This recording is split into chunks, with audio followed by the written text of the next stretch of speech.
তো চলো আজকে তোমাদের সাথে আমি আমার ফার্স্ট স্টাডি ব্লগ শেয়ার করি। তো সারাদিন পর রাতে আর কি মনে পড়ছে আমি এইচএসসি ক্যান্ডিডেট, তাই ভাবলাম রাতটাকে কাজে লাগাতে হবে।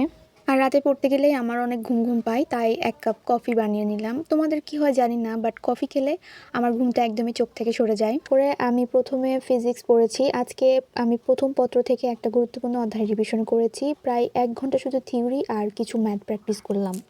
আর ফিজিক্স বলতেই অপূর্ব স্যারের ক্লাসগুলো পার্সোনালি আমার অনেক বেশি ভালো লাগে। এইচএসসি 27 তোমরা যারা আসো তারা কিন্তু অবশ্যই অপূর্ব স্যারের ক্লাস একবার হলেও ট্রাই করে দেখতে পারো। তো এরপর হচ্ছে ক্লাস শেষ করে আমার একটু গেম খেলতে ইচ্ছে করছিল, তারপর মনে হলো আমি তো পড়তে বসেছি। এরপর বায়োলজি সেকেন্ড পেপারের আমি চ্যাপ্টার 3টা ভালোভাবে রিভিশন করলাম আর ডায়াগ্রামগুলো ভালোভাবে দেখে নিলাম, কারণ এক্সামে এগুলো খুব ইম্পর্টেন্ট।